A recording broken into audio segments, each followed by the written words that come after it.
नमस्कार दोस्तों, मैं पार्थ कौशिक आपका अपने चैनल पॉलिटिकल एजेंडा में स्वागत करता हूं। हम यहां पर डिस्कस करते हैं तरह तरह की अवेयरनेस जो पॉलिटिकल रिलेटेड होती है। आज हम अपने जो प्रीवियस लेक्चर था बजट के ऊपर, उसको आज दूसरे और तीसरे डायमेंशन से देखने की कोशिश करेंगे। दूसरा डायमेंशन आलोचना, विपक्षी दलों की आलोचना, और उस आलोचना के माध्यम से विपक्षी दल किस तरह से योगी और मोदी सरकार पर प्रहार करते हैं और भारतीय जनमानस के ऊपर अपना क्या प्रभाव छोड़ते हैं, और या किस तरह की टेक्निक लगा करके वो इस बजट की आलोचना करते हैं। तीसरा डायमेंशन इंटरनेशनल होगा। इंटरनेशनल, जिसमें हम क्रिटिसाइज करेंगे इंटरनेशनल सिनेरियो के हिसाब से भारतीय बजट को। भारतीय बजट एक बहुत बड़ा लेखा जोखा होता है जो हर साल जो है, जब से योगी गवर्नमेंट मोदी गवर्नमेंट आई है तब से 1 फरवरी को रखा जाता है। चूँकि आज उत्तर प्रदेश में 2019 के बाद एक बड़ा इलेक्शन होने वाला है। जनरल इलेक्शन 2019 के बाद एक बड़ा इलेक्शन 2022-23 का होने वाला है, जिससे नई जो है सरकार का गठन होने वाला है। इस इलेक्शन में हमने पिछली बार बात किया था कि बहुत ज़्यादा भार उत्तर प्रदेश पर देने से बचा गया है, उनको एक बड़ा हिस्सा देने से बचा हुआ है।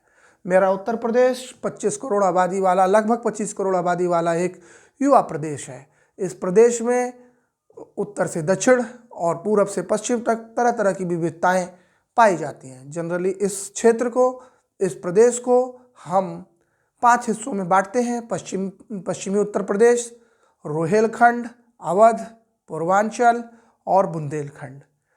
वैसे तो प्राइम मिनिस्टर नरेंद्र भाई मोदी जी ने बहुत मेहनत कर करके भारत की उन्नति और तरक्की के रास्ते को आगे बढ़ाने का प्रयास किया था, परंतु सबसे बड़ी क्राइसिस कोरोना क्राइसिस है। आइए हम अपने टॉपिक पर तुरंत उतरने की कोशिश करते हैं। आलोचना हम सबसे पहले भारत की नंबर 1 पार्टी कांग्रेस पार्टी की तरफ से की गई आलोचना और राहुल गांधी द्वारा की एड्रेस नोट जो उन्होंने संसद टीवी में दिया है, उनकी बातों को रेफरेंस करके हम समझने की कोशिश करेंगे कि किस तरह से उन्होंने आलोचना की है। पहली बात, उन्होंने बजट में सबसे बड़ी जो आलोचना की है मोदी गवर्नमेंट की, वो ये कहा है कि ये बजट अमीरों का बजट है और अब भारत में 2 तरह के भारत बन रहे हैं। मान्यवर, आपको तो पहले से ही पता है कि भारत में केवल 2 तरह के भारत नहीं है, भारत में कई तरह के भारत हैं। एक बहुत ही गरीब लोग हैं, फिर एक उनसे कुछ अमीर लोग हैं, फिर उनसे कुछ अमीर लोग हैं। तो गरीबी और अमीरी का कंपैरिजन जो है वो परिस्थितियों के सापेक्ष में होता है। आज भारत की परिस्थिति निश्चित ही अंतर्राष्ट्रीय स्तर पर सुदृढ़ हुई है, हमें इसका स्वागत करना चाहिए, इसके ऊपर मजबूती के साथ अपने सपनों को खड़ा करना चाहिए। परंतु कांग्रेस पार्टी ये सोचती है कि वो फ्री बीज की बात करके अपने मोदी गवर्नमेंट को घेर सकती है। पर सबसे बड़ी विडंबना ये है कि आज तक इनकी जहाँ जहाँ भी सरकारें हुई हैं, वहाँ पर जो ये बातें बोलते हैं उनको सही तरीके से लागू कर नहीं पाते हैं। उसका कारण ये है क्योंकि इनका सैंपल और पॉपुलेशन साइज़ बहुत ही नैरो रहता है, और यही एक वजह है जो है क्षेत्रीय संघर्ष को बढ़ाने का। मैं आपसे ये कहता हूँ कि जब जब क्षेत्रीय संघर्ष होगा और जब जब मैं की बातें आएंगी, तब तब जो है ये थाली के अंदर का खाना कम होता चला जाता है। अगर हम लोग ऐसे ही मैं की बात करेंगे तो इंटीग्रेशन फॉर्म में हमारे जेब में बहुत ही कम डायरेक्ट पैसा आएगा। अगर हम इंटीग्रेशन फॉर्म में देखते हैं तो हम कोई भी आदमी कुछ भी करने में सक्षम होगा, कोई भी आदमी कुछ भी बनने के लिए सक्षम होगा, और इसी तरह से हमें सोचना चाहिए क्योंकि ये कॉम्पिटिटिव वर्ल्ड है। एक तरफ हम फेस कर रहे हैं चाइना, जिसके साथ हमारी इकोनॉमिक वार चल रही है, और दूसरी तरफ हम फेस कर रहे हैं पाकिस्तान को, जिसके साथ हमारा पास सोशल और एक पॉलिटिकल वॉर चल रही है। पाकिस्तान के बारे में मैं आपको बहुत सारी आश्चर्य की बातें अपने बाद के लेक्चरों में दूंगा। इतने आश्चर्य से भर जाएंगे आप पाकिस्तान के बारे में सुन करके, और उसके बाद फिर मैं उनके बताऊंगा कि किस तरह से उन्होंने जो ये बात मैंने थाली वाली कही है उसको अपनाया और चूर चूर होते चले जा रहे हैं। उसका सबसे बड़ा कारण ये रहता है कि आदमी अपनी खुदी में खुदा को भूल जाता है। आदमी अपनी खुदी में खुदा को भूल जाता है और वह भूल जाता है कि कभी कभी अपना अपना कहते कहते हम अपनों को ही पराया न कर दें। कभी कभी हम अपना अपना कहते कहते अपनों को ही पराया न कर दें, और पाकिस्तान इसका जीता जाता उदाहरण है। और यही कुछ हाल नेपाल और बांग्लादेश में भी हो रहा है। आपको जान के बहुत ही आश्चर्यचकित होंगे कि आज भी बांग्लादेश की इकोनॉमी जो है वो कपड़ों के व्यापार पे ही ज़्यादा टिकी हुई है। हालांकि सॉफ्टवेयर के सिस्टम में उन्होंने थोड़ा सा इम्प्रूवमेंट किया है और भारत को कुछ चैलेंज भी दे रहे हैं, पर आप तो जानते ही हैं क्योंकि भाई बहुत ही क्राउडेड पॉपुलेशन है, पॉपुलेशन कंट्रोल उतना नहीं हुआ। 1971 के वार के बाद बांग्लादेश की इकोनॉमी में सुधार हुआ है, लेकिन रेडिकलाइजेशन के बढ़ने की वजह से भी दिक्कतें बढ़ी हैं। और यही बात मैं आपसे कहना चाहता हूँ। सबसे बड़ी बात होती है कि कोई भी राष्ट्रीय पार्टी होती है उसका एक एजेंडे होने चाहिए। एजेंडे का मतलब है कि किस तरह से लोगों के अंदर इंटीग्रेशन आए। सबका अपना अपना सिस्टम है, सबका अपना वो है। केवल इसलिए किसी की आलोचना करने से कि क्या कहते हैं कि वो व्यक्ति ये है तो इसलिए वो नहीं हो पाया, या नॉर्थ इंडियन है वो, या महाराष्ट्रियन है, या वो राजस्थानियन है, हाँ, या वो बिहारी है, या वो बंगाली है, इस तरह की बातों को करने से कुछ होता है नहीं। क्योंकि अल्टीमेटली कुछ समय के लिए, थोड़ी देर के लिए आपको फ़ायदा महसूस होता है, थोड़ा आपके अंदर अकड़ भी आ जाती है और थोड़ा आप करने के लिए कोशिश भी करते हैं, लेकिन आप देखते हैं हताशा तब हो जाती है जब आपको पता चलता है कि आपके रिसोर्स बहुत ही सीमित हैं और युद्ध करने की स्थिति में आपकी बहुत सारी मूल्यवान ऊर्जा वेस्ट हो जाती है। हम सब भारतीय हैं, हर एक मामले में हम लोगों में बहुत कुछ कॉमन है। बहुत सारी चीज़ें पर्यावरण पर निर्भर करती हैं। इसका मतलब ये नहीं होता है कि हम और आप अलग अलग हैं। और जिस दिन और जो लोग इन बातों को समझ जाते हैं वो अपने विकास के पथ पे आगे बढ़ते चले जाते हैं। 1991 की परिस्थितियों के बाद लगातार भारत में विषम से विषम परिस्थितियां आई। कुछ शेयर मार्केट में कुछ दिक्कतें भी हुई, लेकिन आज भी हम लगातार विकास के और सस्टेनेबल डेवलपमेंट के विकास में तेज़ी से बढ़ते जा रहे हैं। चाइना की इकोनॉमी के बारे में हमें पता नहीं है। बहुत सारे लोगों ने अलग अलग कहानियां बना रखी हैं, अलग अलग चीज़ें हैं। उसके ऊपर भी मैं आपको डिटेल एनालिसिस करना बताऊंगा कि किस तरह से चाइनाज़ ने अपनी चीज़ों को रखा। खास करके 1960 और 70 के दशक में लड़ाई के बाद से जैसे ही उन्होंने अपने आप को मॉडिफाइड करना चालू किया, और किस तरह से मैं बताऊंगा कि शीत युद्ध के दौर में क्या क्या चीज़ें हुई हैं, उसके लिए एक अलग लेक्चर होगा। आज हमारा जो लेक्चर है वो मेन फोकस कर रहा है कि विभिन्न दलों ने किस तरह की आलोचनाएं की और वो किस तरह से सफल या असफल हुए हैं पब्लिक ओपिनियन जनरेट करने में ऑन बजट। बजट एक बहुत ही कठिन सब्जेक्ट है भारत के परिप्रेक्ष्य में, क्योंकि ये बहुत ही डाइवर्सिफाई कंट्री है। हर एक चीज़ अलग अलग मायने रखती है। इस बजट को डिजिटल रूप से प्रस्तुत किया गया। निर्मला सीतारमण जी हमारी जो वित्त मंत्री हैं, जेएनयू से पढ़ी हुई हैं, एक सुलझी हुई वित्त मंत्री हैं। पर सबसे बड़ी बात होती है कि मैं हमेशा ये कहता हूँ कि अकाउंटेंसी से कंट्री नहीं चलती है।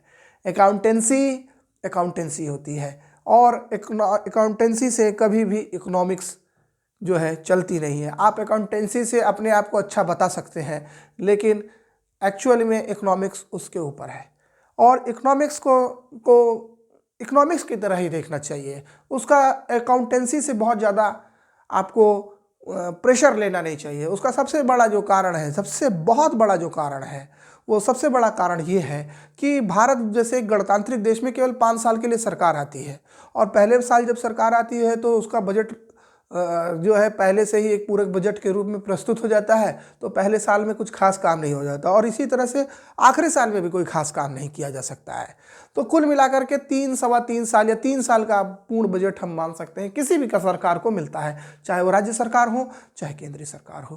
कहने के लिए तो 3 साल बड़ा समय होता है, लेकिन बहुत सारी सरकारें इस बात को सफल कर नहीं पाती हैं और 3 साल में वो टारगेट्स को समझ नहीं पाती है। सरकारों को अपना सोचना है, उनके लिए भाई जिन्होंने उनको वोट दिया है उस वर्ग को खुश करना है, साथ में जिन्होंने उनको वोट नहीं दिया है उनको भी न्यूट्रलाइज करके अपनी तरफ लाने का प्रयास करना है।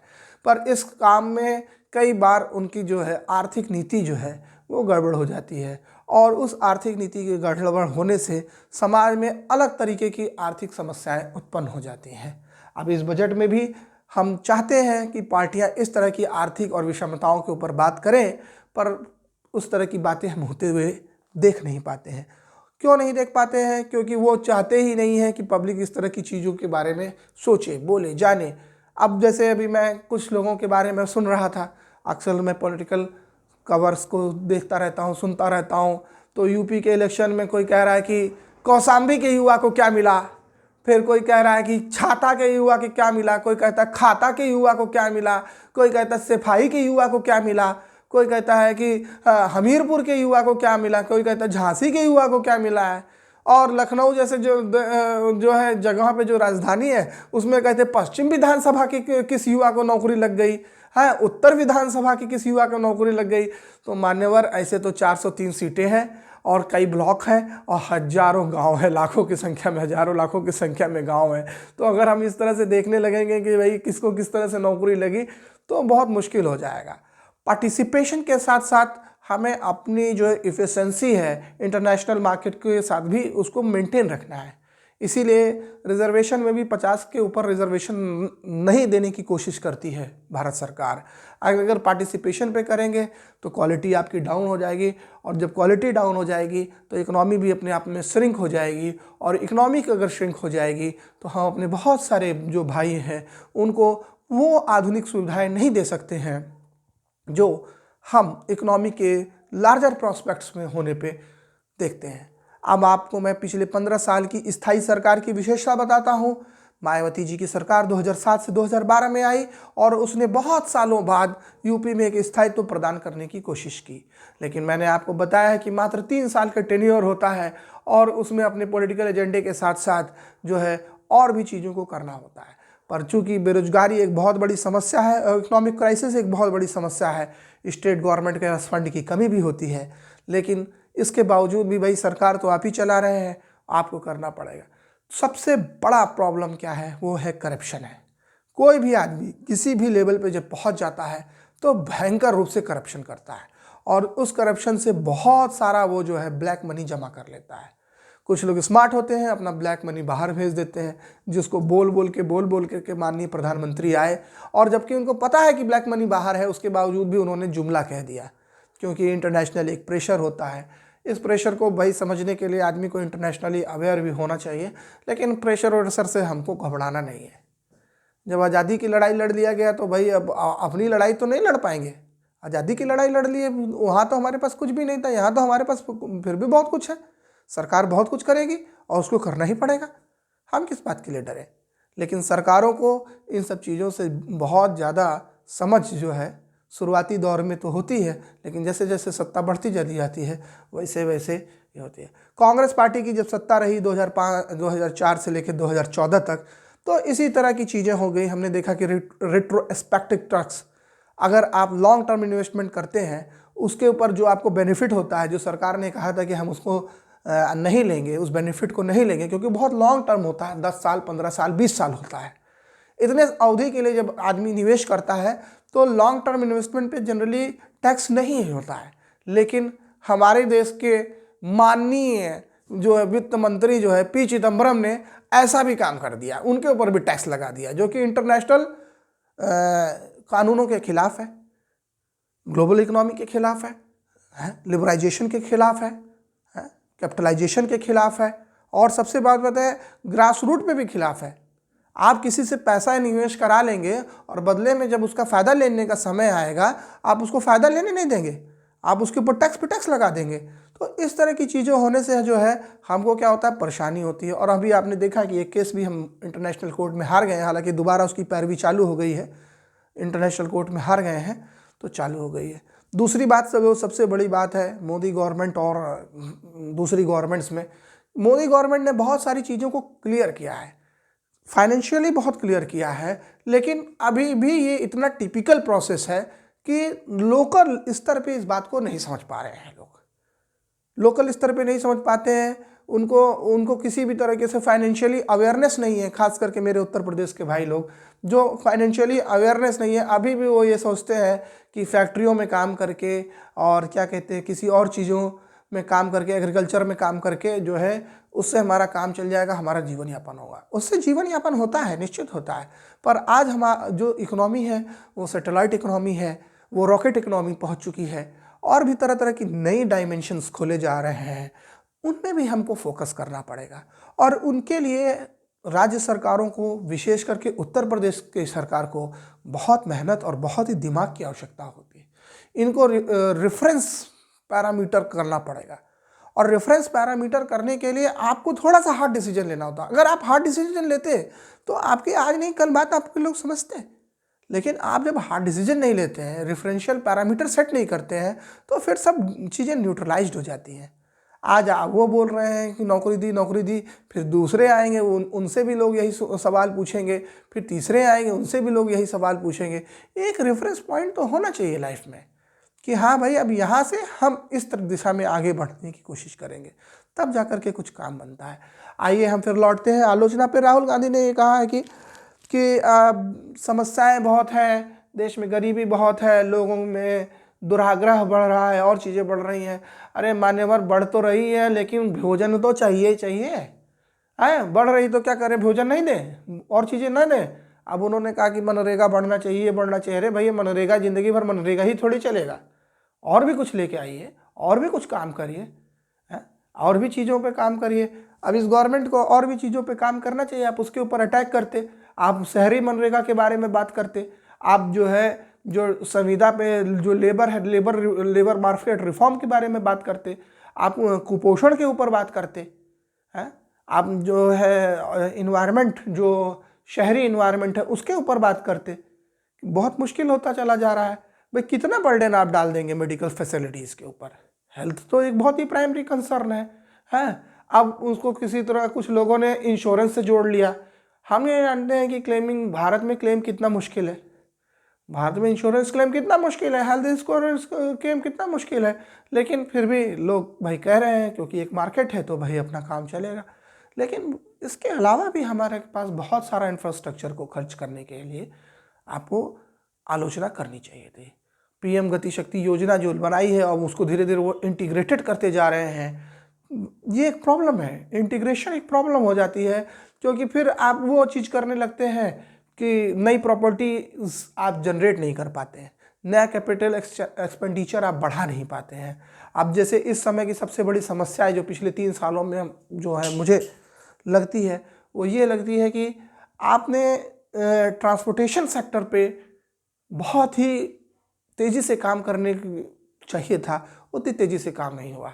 अगर इसके ऊपर अटैक करते, इसके ऊपर मोदी गवर्नमेंट का आलोचना करते, तो मैं इसको बहुत अच्छा मानता। इसी तरह से शिक्षा के ऊपर एक बेसिक एजुकेशन, शिक्षा के क्या मापदंड होने चाहिए, क्या क्वालिटी होनी चाहिए, साथ ही साथ इसके साथ पोषण के ऊपर भी डिस्कशन होता, तो एक अच्छी सोसाइटी का निर्माण होता। इसमें कोई रिलीजन का और किसी भी क्षेत्र विशेष का कोई मैटर नहीं रह जाता। ये कॉमन एरा प्रॉब्लम होती, इसको सॉल्व करते। लेकिन हमारे कंट्री के क्या है, इतनी बड़ी पार्टी होगी, इतना इंटेलेक्चुअल होने के बावजूद भी जो है उसकी अपनी ही कहानी चलती रहती है, उनकी अपनी ही सिस्टम चलता रहता है। आलोचना करने की बजाय वो जो है अपना नैरेटिव सेट करने लगते हैं। इसी तरह बीएसपी की बात है। बीएसपी तो मुझे लगता है कि केवल चुनाव ही लड़ने में काम कर रही है। चुनाव लड़ने के अलावा बीएसपी के पास और कोई अपना थिंक टैंक बजाने की नहीं है। एक तो इनका कोई मैनिफेस्टो नहीं आता है, इनका कोई विजन नहीं आता है, इनका कोई क्या कहते हैं क्लियर माइंडसेट ऑफ इकोनॉमी नहीं होता है। ये सब कुछ अंडरडॉग रख के चलना पसंद करती है। अब भाई देखिए, अंडरडॉग क्योंकि जिस क्लास और जिस वर्ग की जो इनके साथ मजबूती से जुड़ा हुआ है वो सबसे निचले वर्ग में आता है। लेकिन सबसे ज़्यादा उन्नति और तरक्की करने के लिए भी अगर किसी के पास उन्नति और तरक्की के सबसे ज़्यादा अवसर हैं तो उसी वर्ग के लोगों के पास रहते हैं। उनके पास मेहनत मजदूरी तो होती ही है, ईमानदारी के साथ अपने काम में लग जाते हैं और एक लक्ष्य को हासिल करने के लिए आसानी होती है। लेकिन उनके पास एक क्लियर राष्ट्रीय, प्रादेशिक, राष्ट्रीय और अंतर्राष्ट्रीय विजन जो है, मुझे नहीं लगता कि उतना क्लियर कर पाती है। तो इसलिए इनका जो इकोनॉमिक पॉलिसीज़ को लेकर के रिलेशन रहता है उसके बारे में लोगों की जानकारी बहुत ही कम रहती है। और इस वजह से मैं ये सोचता हूँ कि इस तरह के इनको सेमिनार या कॉन्फ्रेंस करते रहना चाहिए लोगों के बीच में, अपने पार्टी वर्कर्स के थ्रू, लेकिन ये भी थोड़ा सा असफल ही रहते हैं इस सब कार्य में। तीसरी हमारी जो मेन है पार्टी इस समय उत्तर प्रदेश की सपा है ना, जो कर देती है सबको सफा, और नारा है जिसका 22 में बाईसाइकिल। इसका भी एक अपना अलग इकोनॉमिक मॉडल है। इसका इकोनॉमिक मॉडल ये है कि अपने हितों को बढ़ाते चले जाइए और उससे जो जो विकास हो सके हो पाए। ये भी एक अच्छा मॉडल है। चाहे जेपी बिल्डिंग आप देखिए, लखनऊ की जेपी बिल्डिंग बनाई हो, एक इंटरनेशनल इंफ्रास्ट्रक्चर है। लखनऊ के मेट्रो का काम भी इन्होंने काफ़ी हद तक पूरा कर लिया था, है ना, या मैं कह दूँ कि 80 से 90% लगभग पूरा ही कर लिया था। थोड़ा और समय मिलता तो हो जाता, लेकिन थोड़ा और रैपिड करते। और एक एक्सप्रेसवे भी इन्होंने बना करके दिया, है ना। लेकिन इनकी भी जो है पॉलिटिकल अवेयरनेस थोड़ी सी कमज़ोर रहती है। इनकी भी पार्टी के जो लोग हैं बस बेरोजगारी गरीबी, बेरोजगारी गरीबी, उनका कोई मतलब नहीं है कि गरीबी है तो कितने तरीके की गरीबी है, बेरोजगारी है तो कितने तरीके की बेरोजगारी है। क्या वो ट्रेडिशनल बेरोजगारी रह गई है कि नई तरह की भी बेरोजगारियाँ आ गई हैं? हाँ, नई तरीके की चीज़ें आ चुकी हैं। हेजिटेशन क्या है, अंतर्राष्ट्रीय बाजार से क्या लेना देना है, इस तरह की चीज़ों को मुख्य विपक्षी पार्टियों के ऊपर अपना कमेंट्स देना चाहिए। वो कोई कमेंट नहीं देती है, वो वही फिर फंडामेंटल पे चले जाते हैं, हिंदू मुसलमान, राम मंदिर, फलाने मंदिर, ढकाने मस्जिद, इसी तरह से सब चलता रहता है। इस तरह से कब तक चलेगा? इस तरह से चलने से सबसे बड़ी दिक्कत ये होती है समाजवादी पार्टी वगैरह की कि इनका इकोनॉमिक पॉलिसीज़ नहीं रहती है। और जब इकोनॉमिक पॉलिसी नहीं रहेगी तो भाई आपका 5 साल में गवर्नमेंट चली जाएगी, क्योंकि एक्चुअली में आपके पास केवल 3 साल का ही समय रहता है। 2 साल तो आपको केवल 1 साल खड़ा करने में, 1 साल मैनेज करने में, पहला साल खड़ा करने में, आखिरी साल मैनेज करने में चला जाता है। इस तरह से हो नहीं पाता है। अब हमारी पार्टी आती है बीजेपी ने अपना बहुत ही क्लियर माइंडसेट हुआ है, लेकिन हम यहाँ देख रहे हैं कि यहाँ पे 2 तरह की प्रॉब्लम्स खड़ी हो गई हैं। एक क्षेत्रीय बीजेपी की प्रॉब्लम है और एक राष्ट्रीय बीजेपी की प्रॉब्लम है। राष्ट्रीय बीजेपी की क्या प्रॉब्लम है, उसमें बहुत सारे अंतर्राष्ट्रीय मैटर है जो हम दूसरे पार्ट में डिफाइन करेंगे। लेकिन प्रादेशिक स्तर पे भी बहुत सारी दिक्कतें हैं। अब इस बजट में जो है मोदी सरकार योगी सरकार को हेल्प करने के लिए बहुत सारी चीज़ें कर सकती थी, खास करके इंफ्रास्ट्रक्चर प्रोजेक्ट्स में, जिनमें जो है गंगा एक्सप्रेस वे है वगैरह वगैरह, इनके पास SEZ बनाने की घोषणा कर सकती थी, है SEZ बनाने की घोषणा कर सकती थी। कुछ मेडिकल IIMs की घोषणा की जा सकती है, जैसे एक IIM और क्या कहते हैं IIMs की घोषणा की जा सकती थी, जैसे पश्चिमी उत्तर प्रदेश में की जा सकती थी, या फिर क्या कहते हैं बुंदेलखंड में की जा सकती थी। इसी तरह एम्स की कही जा सकती थी। कम से कम अभी 2 एम्स तो और जो है हमें चाहिए ही चाहिए था। एक झांसी के आसपास का, बुंदेलखंड, हमीरपुर या बांदा के आसपास का एक एम्स होना चाहिए था, और एक एम्स और भी हमको बीच में कहीं बरेली या रामपुर साइड में हमारा एक होना चाहिए था, या मुरादाबाद में एक होना चाहिए था। इस तरह की चीज़ों के ऊपर फोकस करने की बजाय, इस तरह की छोटे गिफ्ट देने की बजाय उन्होंने एक सिंपल बजट पास कर दिया और मैटर ख़त्म कर दिया। क्रेडिट लाइन की बात करें, जो पैसा गवर्नमेंट देती है स्टेट गवर्नमेंट को, सेंट्रल गवर्नमेंट स्टेट गवर्नमेंट को जो पैसे देती है वो भी थोड़ा कम है। इसकी भी आलोचना इन पार्टियों को करनी चाहिए थी। अब भाई ये तो कर नहीं सकते हैं क्योंकि इनकी तो खुद की ही सरकार है, लेकिन यही एक समस्या जो है निर्भर बढ़ के आती है। अब हम यहाँ पर कॉमन पीपल्स का वर्जन भी जानने की कोशिश करते हैं, वी पीपल्स के ऊपर क्या हुआ है। एक तो बजट समझना बहुत मुश्किल काम है ना। बजट को समझना बहुत मुश्किल काम है क्योंकि एक लॉन्ग जो है डिस्ट्रीब्यूशन है सेक्टर्स का, डायरेक्ट इनडायरेक्ट टैक्सेस का और भी चीज़ों का। लेकिन कॉमन पीपल की क्या क्या आवश्यकताएं होती हैं, उनकी इस समय की सबसे बड़ी आवश्यकता है फूड, हेल्थ और फाइनेंस, है ना। फूड, हेल्थ और फाइनेंस ये एक बहुत बड़ी समस्या है। फूड में न्यूट्रिशन वैल्यू ऑफ फूड, इस पर भी बात करनी चाहिए थी। लोगों के बीच में अवेयरनेस होनी चाहिए कि जो खाना हम खा रहे हैं उससे उतना पोषण मिल रहा है कि नहीं मिल रहा है। क्वालिटी लाइफ ऑफ जो फूड है वो ड्यूरेबिलिटी उसकी है कि नहीं है, इसके ऊपर भी लोगों को पूछना चाहिए सरकार से और अवेयर होना चाहिए, है ना। गरीब लोगों को भी अच्छा भोजन करने का अधिकार है। अच्छा भोजन से मतलब है एक सेट ऑफ स्टैंडर्ड जो है, उतना भोजन तो मिलना ही मिलना चाहिए, हर भारतीय को मिलना चाहिए। दूसरा हेल्थ।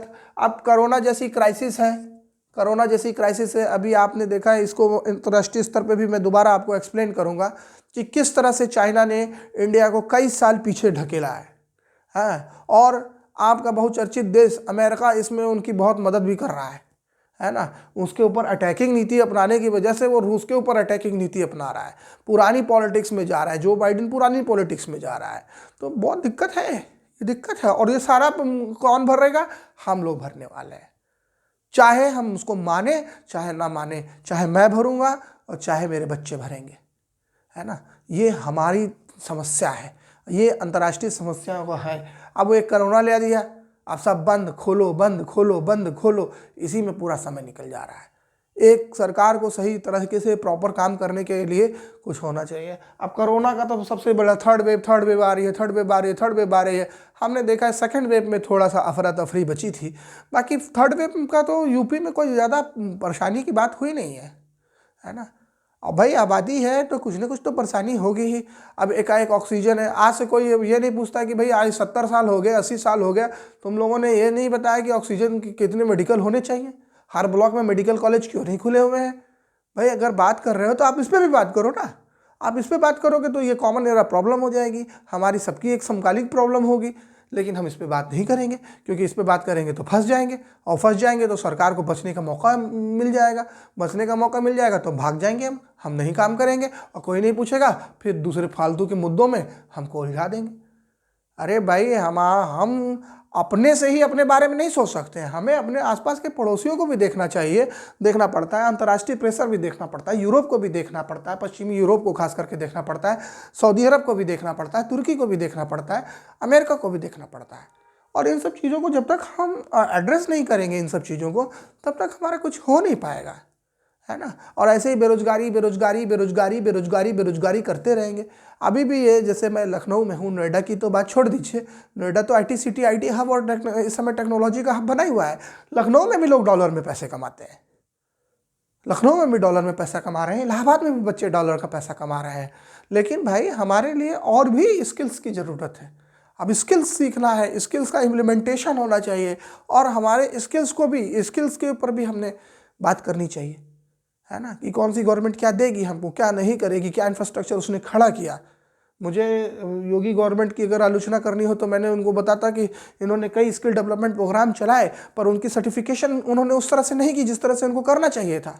लोकल टू ग्लोबल, पहले लोकल, आप कोई चीज़ बनाइए लोकल, उसको सर्टिफाइड कीजिए, फिर आप लोकल सर्टिफाइड एक्सपर्ट हो गए, फिर उसको आप जिले लेवल पे लेके जाइए, फिर स्टेट लेवल पे लेके जाइए, फिर इसको नेशनल लेवल पे लेके जाइए, फिर इंटरनेशनल लेके। एक विज़न को क्लियर करते हुए देने की कोशिश की गई थी योगी सरकार में, लेकिन उसको लागू नहीं कर पाया। वो अफसरशाही में दब के रह जाती है।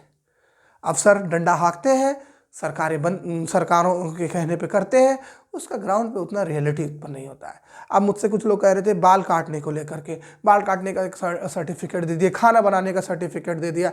अरे मेरे भाई, ये सब भी चीज़ें होनी चाहिए ना, ये कब तक इन पे बात नहीं होगी। एक आदमी को खाना बनाने नहीं आता है, उसको कुछ खास किस्म की चीज़ें नहीं आता है, उसकी वैल्यू जो है 100 रुपये है मान लीजिए, और एक आदमी जिसको सब कुछ खाना बनाने आता है उसकी भी वैल्यू 100 रुपये होगी।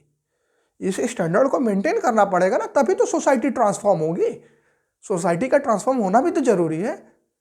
ऐसा थोड़ी कि मैं पढ़ लिया, मैं पढ़ने में अच्छा नहीं हूँ तो क्या कहते हैं मैं और काम में अच्छा नहीं हो सकता हूँ। मैं भी हर काम में अच्छा हो सकता हूँ। अगर मैं सरकारी नौकरी नहीं कर रहा हूँ तो लेकिन मेरे पास प्राइवेट नौकरीज में अपने स्किल्स दिखाने का होना चाहिए। मैं अच्छा खाना बनाने बन सकता हूँ, अच्छा लेबर हो सकता हूँ, अच्छा घर बनाने वाला हो सकता हूँ। केवल आर्किटेक्ट इंजीनियर ही थोड़े घर बनाते हैं, घर तो बनाता है मिस्त्री भी। अगर उसके अंदर भी स्किल्स को डेवलप कर दिया जाए और उसके स्किल्स को आइडेंटिफाई करके सर्टिफाई किया जाए तो नेचुरली आगे बढ़ेंगे। अब ऑस्ट्रेलिया चले जाइए, अमेरिका चला जाइए, प्लम्बरिंग की कोर्स का भी उतना ही फीस है जितना इंजीनियरिंग स्किल के कोर्सेज का फीस है। क्यों? क्योंकि वो भी उतना ही इंपॉर्टेंट है, उतना ही पैसा उसमें भी मिलेगा। अब आप चले जाइए नलका बनवाने के लिए कितना देते हैं, घर के दरवाजे बनाने के लिए कितना देते हैं। तो ये सब काम नहीं है, ये सब रोजगार नहीं है। इसमें कुछ ज़्यादा दिक्कत भी नहीं होती है। आप 2 महीने 3 महीने 6 महीने का प्रशिक्षण दीजिए, हो जाइए। और प्रशिक्षण केंद्र कैसे कैसे खुले हैं, सब तो अजीबोतरीब प्रशिक्षण केंद्र खुले हुए हैं, उस पर अटैक कीजिए, है उस पर अटैक कीजिए। अब हर चीज़ को सरकारी, ताकि काम ना करना पड़े हमको हल्का और भारी। हर चीज़ कर दीजिए सरकारी, ना काम करना पड़े, ना हल्का ना भारी, है। तो ये अप्रोच आज के आधुनिक युग में नहीं चल पाएगी, ये आधुनिक युग में नहीं चल पाएगी। और इसीलिए सबसे बड़ा जो है हेल्थ क्राइसिस का है। फिर हमारा तीसरा है फाइनेंस का। पैसा लगातार कम होता चला जाता है, पैसे की वैल्यू जो है वो और कम होती चली जाती है। अब ये कोरोना काल में लोगों का पैसा तो कम हुआ ही है। अब इसके ऊपर भी हमको पूछना चाहिए कि भाई आप मेरी इनकम बढ़ाएंगे, कैसे बढ़ाएंगे। अब ऐसा तो नहीं है कि आप मेरी इनकम 10,000 बढ़ा देंगे तो आम गवर्नमेंट ने सरकारी एम्प्लॉय की इनकम 10,000 बढ़ाई, दूसरे दिन फिर उससे महंगाई 15,000 बढ़ जाएगी और फिर आप 5,000 घाटे में चले जाएंगे। होता तो ऐसा ही है भाई। इनकम बढ़ाने के लिए स्किल्स, नए सर्विस और नए गुड्स प्रोड्यूस करना पड़ेगा। तो लोगों को ये पूछना चाहिए कि आप कौन से नए स्किल्स प्रोड्यूस करेंगे, कौन से नए चीज़ें लेके आने की कोशिश करेंगे, और ये पूछना चाहिए। फिलहाल पब्लिक का जो मेरा ओपिनियन था वो कुछ न्यूट्रलाइज टाइप का रहा। ज़्यादातर पब्लिक को ये बजट समझ में आया नहीं है। हालांकि पूरा डिटेलिंग एनालिसिस के लिए मुझे थोड़ा अभी टाइम चाहिए, है ना। 15 से 20 दिन का मुझे समय लगेगा, तब मैं उसको डिटेल एनालिसिस करके आपको मैं बताऊंगा। एक रिसर्च, मेरे जो थिंग्स रहेंगी एक रिसर्च के रूप में रहेगी, फिर एक इंटरनेशनल जो है पीपल की तरह एक अंतर्राष्ट्रीय स्तर के लोगों के बारे में सोच करके चलेंगे और चीज़ों को और तरीके से देखना चलेंगे।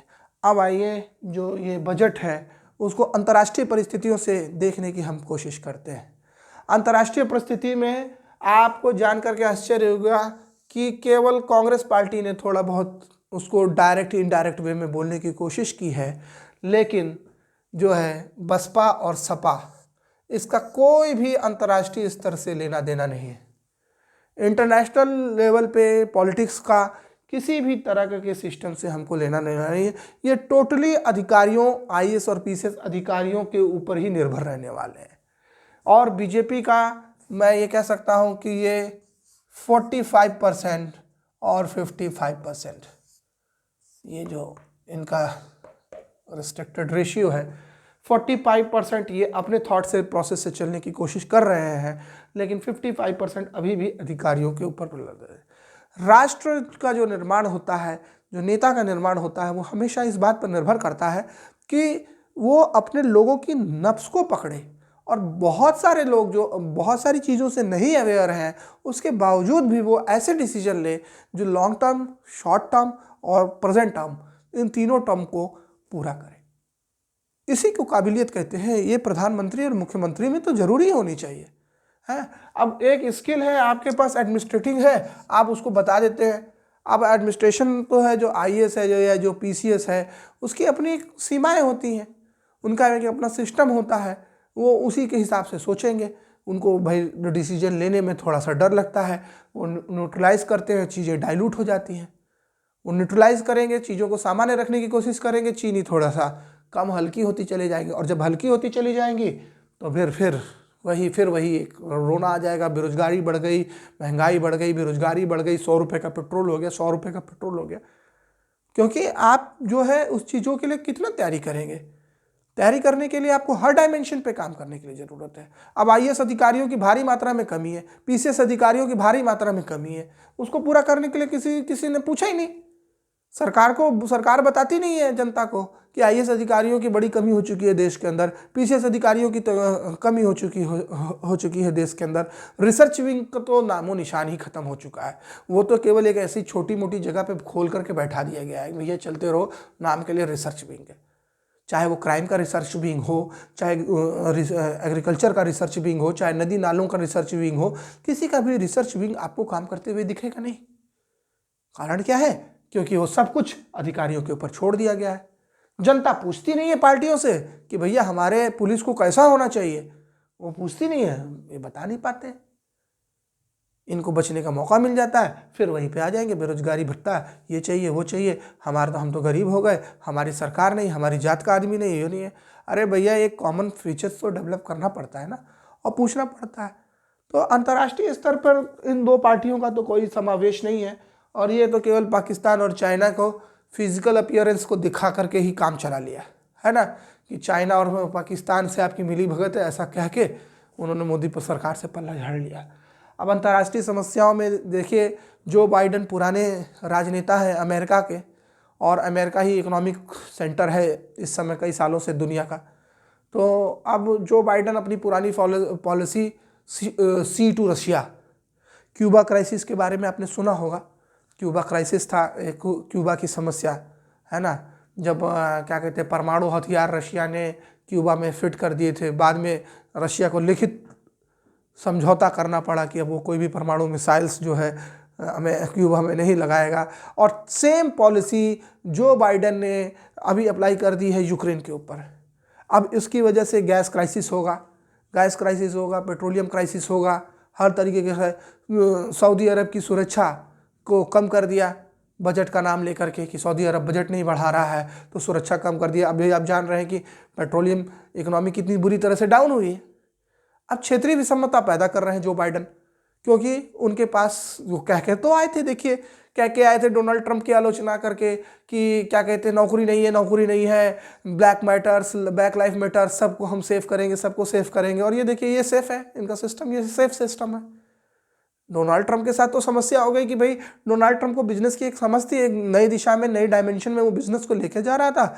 और क्या कहते हैं तब तक चाइना का जो है कोरोना आ गया, कोरोना की वजह से अमेरिकन पॉलिसी हो गई। अभी भी तो कोई वैक्सीन नहीं लगवा रहा है अमेरिका में तो अभी भी वैक्सीन लगा रहे हैं। वैक्सीन हेजिटेशन में मुझे तो लगता है कि शीर्ष देशों में अमेरिका है लागू है। उसके कंपैरिजन में हम लोग इलिटरेट जिनको ये लोग कहते हैं अमेरिकन, वो उनसे ज़्यादा वैक्सीन उन्होंने लगाया है। गांव के लोगों ने ज़्यादा वैक्सीन लगाया है, ज़्यादा अवेयर है। जब हम दवाइयों के बारे में अवेयर हैं तो हमें इंटरनेशनल पॉलिटिक्स के बारे में भी थोड़ा अवेयरनेस रखना चाहिए। अब रूस को घेरने की कोशिश की जा रही है। रूस के अंदर अलग ही क्राइसिस है, जनसंख्या को रिलेटेड लेके क्राइसिस है। अब इन्होंने योगी जी ने एक जनसंख्या फार्मूला लेके आया तो किसी ने ये नहीं पूछा कि भैया ये जनसंख्या फार्मूला से है जो टॉप माइंड है आपका वो रुकेगा कि बॉटम लाइन वाले लोग रुकेंगे।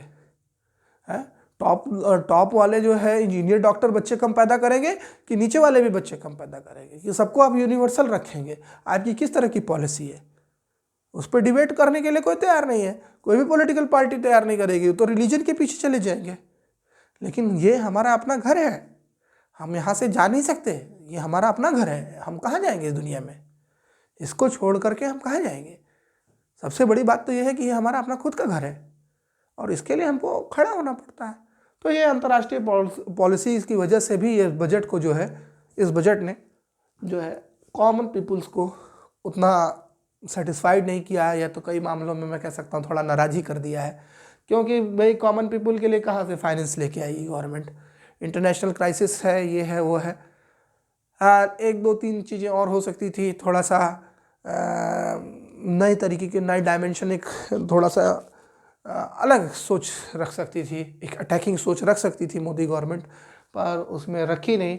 और इसलिए सबसे बड़ी समस्या बन करके उभरी है कि हम गवर्नमेंट लगातार अपनी स्कीमों को, गवर्नमेंट के सांसद विधायक अपनी स्कीमों को समझा नहीं पा रहे हैं पब्लिक को, और एडमिनिस्ट्रेशन फेलियर लगातार बढ़ता चला जा रहा है और ये बहुत मुश्किल हो जाएंगे आगे के हालात, चाहे सरकार किसी की भी बने। अब हम अपने प्रदेश की राजनीति पे आते हैं, जिसके लिए इतने लेक्चर हमने तैयार किया था। ये तो मैंने आपको एक कॉमन बेसलाइन बताया था। अब हम यहाँ पर देखते हैं कि हमने एक नया डायमेंशन दिया है स्टेट लेवल इकोनॉमी को बूस्ट करने के लिए। ये अखिलेश यादव जी की सरकार है, समाजवादी पार्टी की सरकार का मुखिया अखिलेश यादव है, और बीजेपी के प्रदेश मुखिया जो है योगी आदित्यनाथ जी हैं, हमारे सीएम साहब। ये सफाई इकोनॉमिक्स है और ये गोरखपुर इकोनॉमिक्स है। सफाई इकोनॉमिक्स है, ये आप कह सकते हैं कि थोड़ा नए इंफ्रास्ट्रक्चर पे, डेवलपमेंट पे ज़्यादा ध्यान दे रही है। फव्वारे लगाए, माउंटेन लगाए। कुछ लोग लखनऊ के, पुराने लखनऊ में जाएंगे तो उसमें घोड़ा गाड़ी, जिसको हम लोग कहते हैं इक्का, हाँ इक्का गाड़ी दौड़ाने की व्यवस्था करते हैं। और शोले पिक्चर में बसंती इक्का ही चलाती है, वही वाली इक्का गाड़ी दौड़ाने की एक अच्छी खासी रोड इन्होंने बनाई है। तो एक इस तरह का है। फिर उसके बाद इन्होंने एक एक्सप्रेसवे बनाया है, और क्या कहते हैं लखनऊ आगरा एक्सप्रेसवे जिसके नाम से हम जाना जाता है। हालांकि वो एक्सप्रेसवे है, उसकी स्पीड ही 100 किलोमीटर प्रति घंटे की रफ्तार है, 100 किमी पर आवर, है ना। और मैं तो यही सोचता हूँ कि किस तरह का एक्सप्रेसवे है कि केवल 100 किमी या 100 किमी तो हमारा स्टेट के एक्सप्रेसवे पे जो स्टेट की जो वो स्टेट छोड़िए, जिले की जो सड़कें होती हैं वो भी 100 किलोमीटर खींच रही हैं आजकल, है ना।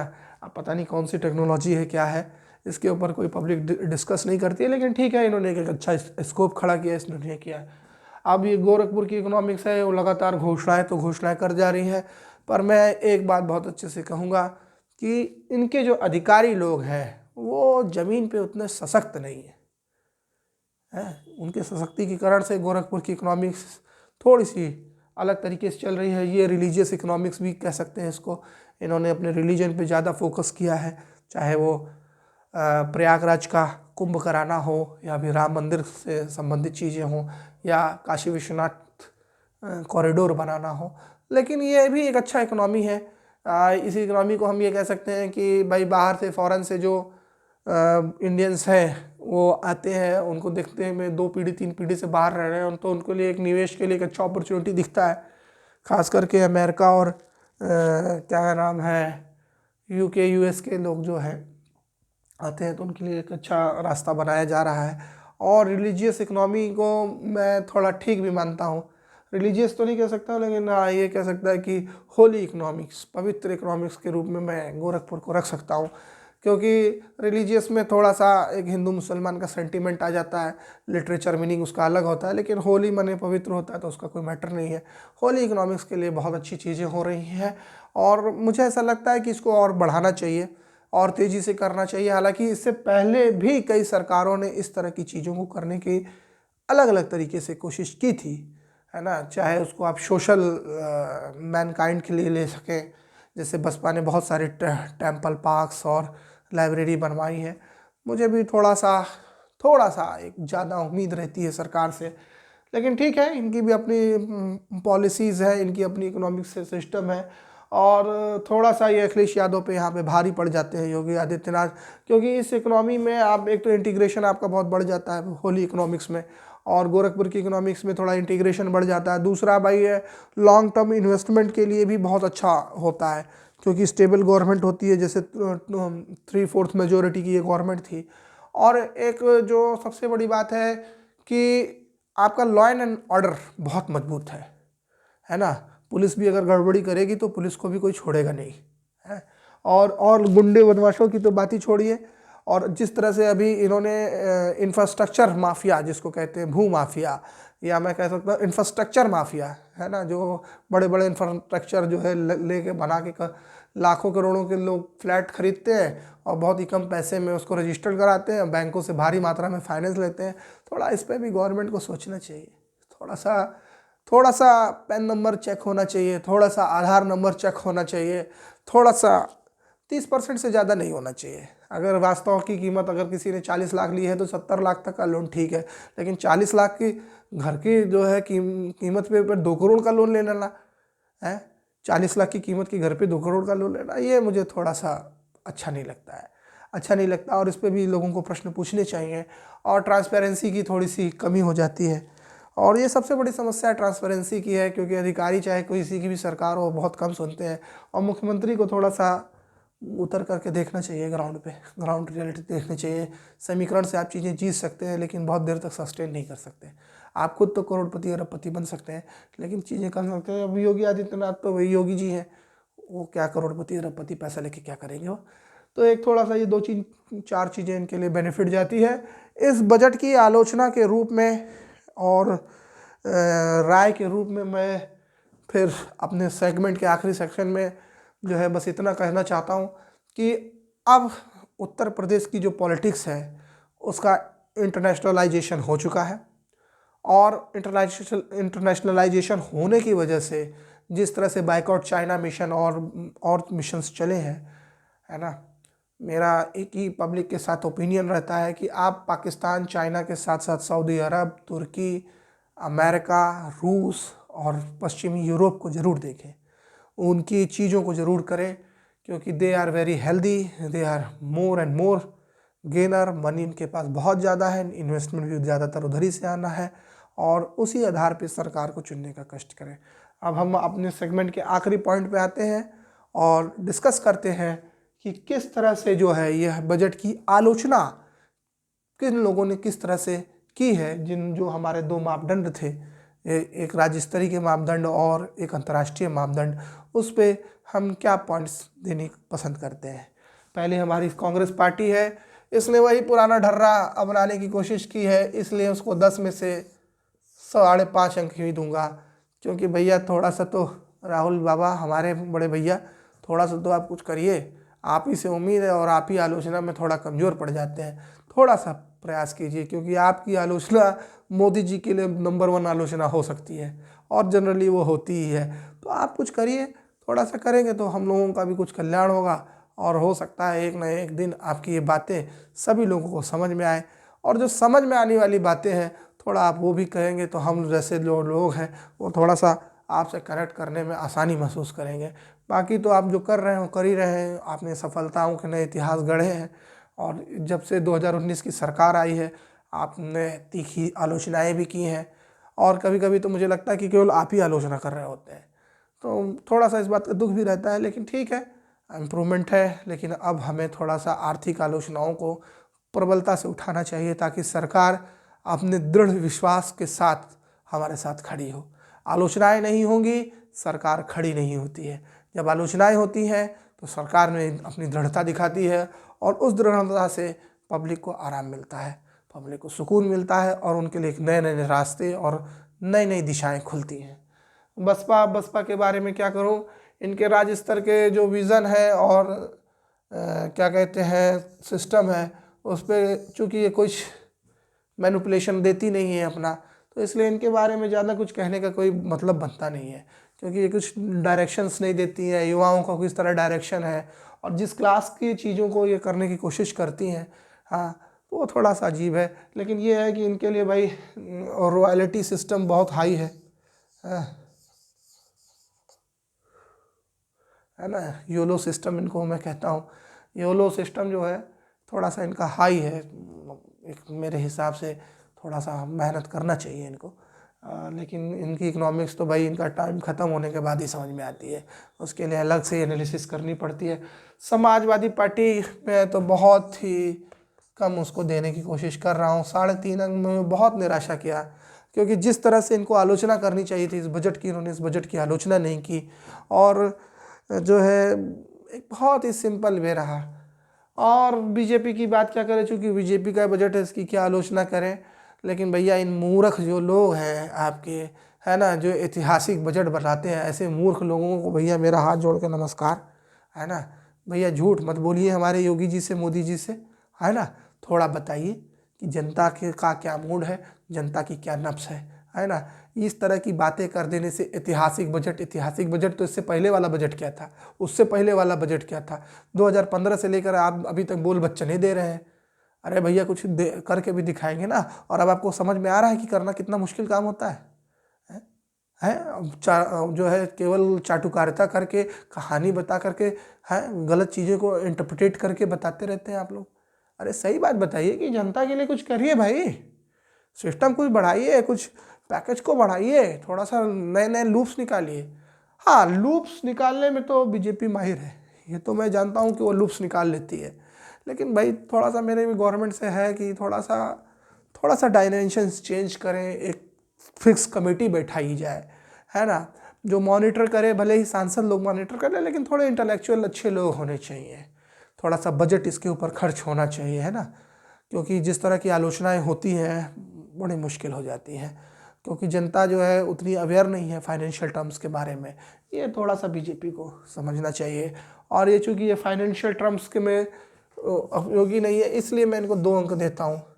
इस बजट में इन्होंने किसी भी तरीके से जनता को कुछ समझा नहीं पाए हैं, और पूरी तरह से ग्राउंड रियलिटी के हिसाब से ये जो जितने लोगों से मैं बात करता हूँ, या जितने लोगों की मैं सोशल मीडिया पे या पब्लिक ओपिनियन जब लेता हूँ, तो इनकी एक अलग तरीके की सोच आती है कि वो अवेयर नहीं हो पाते हैं इन चीज़ों से। मान लीजिए गवर्नमेंट बहुत अच्छे काम कर रही है, वो भी उनको पता नहीं चल पाता है, और जब पता नहीं चल पाता है तो जो भी उनको भरमाता है वो हो जाता है।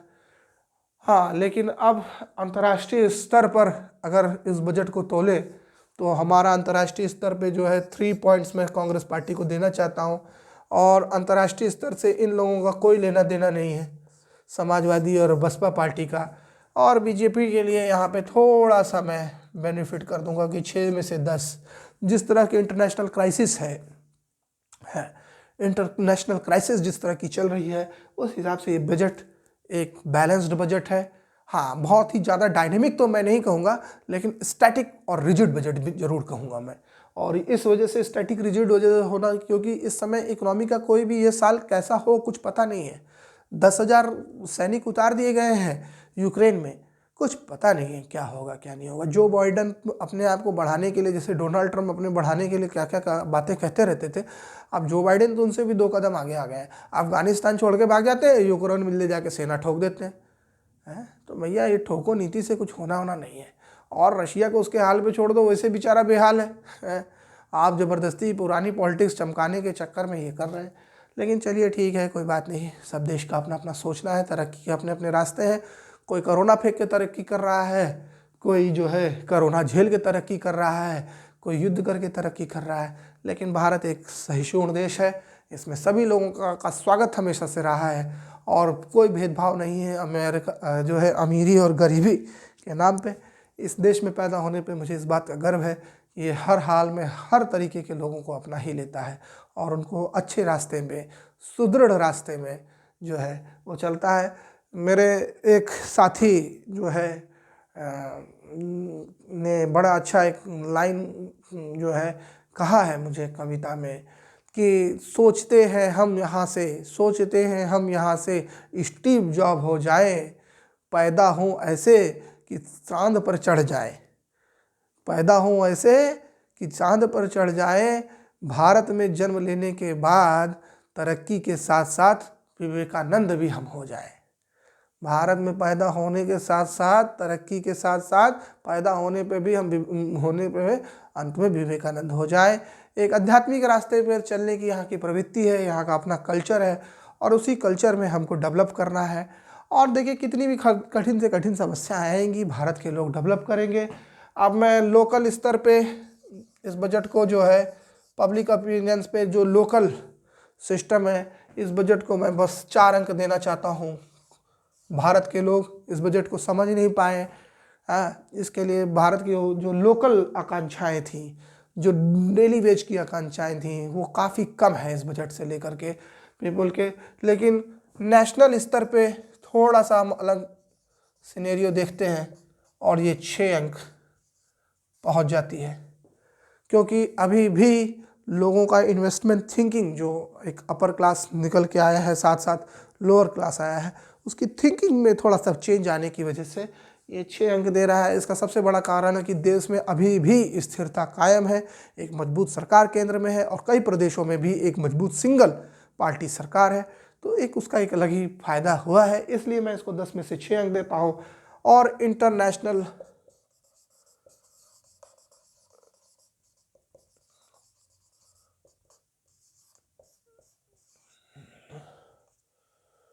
इंटरनेशनली मैं 10 में से 8 देता हूँ। ये इंटरनेशनल जो है 10 में से 8 देने का मतलब जिस तरह से चारों तरफ की क्राइसिस है और जिस तरह से हैवी एक्सपोर्ट पॉलिसी चाइना ने अपना रखी है और जो बाइडन की बहुत ही अटैकिंग नीति है रशिया पे और सऊदी अरब प्रायद्वीप में जिस तरह का संघर्ष है, इन तीनों चीज़ों को कंक्लूजन निकालने के बाद भारतीय लोगों का जो ओपिनियन है वो मैं कोई ऐसा लगता है कि ये 10 में से 8 अंक इस बजट को देना चाहिए। कि भैया जब दोनों तरफ तीर चले तलवार तो बना ले अपनी खुद की धार। एक अपना खुद का रास्ता बनाना पड़ रहा है भारत को, अंतर्राष्ट्रीय समुदाय को भी अपने साथ खड़ा करना पड़ रहा है और चीज़ों को भी बनाना चलता है। इस तरह से ये आलोचना का जो है कार्यक्रम जो है हमारा, ये जो पॉलिटिकल एजेंडा है आज का समाप्त होता है।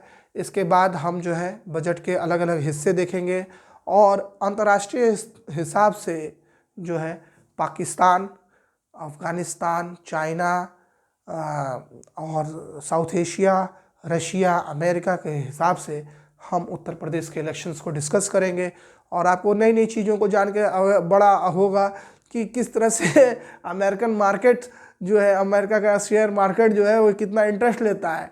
उसके जो लोग होते हैं वो कितना इंटरेस्ट लेते हैं, कंपनियां कितना इंटरेस्ट ले रही हैं इस समय यूपी के चुनाव में, और उनके अपने अपने एजेंडे हैं, अपने अपने तरीके हैं। और आपको बहुत जान के आश्चर्य होगा कि हम लोग तो यहाँ बेरोजगारी के रूप में लेते हैं, और वो लोग वहाँ पे हमको अपने सबसे बड़े कॉम्पिटिटर के रूप में देखते हैं। तो इन सब चीज़ों पर डिस्कस करेंगे। और सबसे बड़ा अगला जो है कि जो 4 मुख्य पार्टियां हैं, खास करके सपा, बसपा और कांग्रेस वर्सेस बीजेपी जो हो रही है, इसमें अंतर्राष्ट्रीय पॉलिटिक्स क्या रोल प्ले कर रहा है, किस तरह से पाकिस्तान के जो एजेंडे हैं लोगों के, वो किस तरह से इस चुनाव को प्रभावित कर रहे हैं, इन सब चीज़ों पे भी डिस्कस करेंगे। नेचुरली बात है, ये कोई कपोल कल्पना वाली बातें मैं करता नहीं हूँ। ये जो आर्टिकल्स न्यूज़पेपर्स में निकलते हैं और साथ में जो पुरानी रिलेशनशिप है इंटरनेशनल, उसके आधार पर इस इलेक्शन को हम कोशिश करेंगे जज करने के लिए।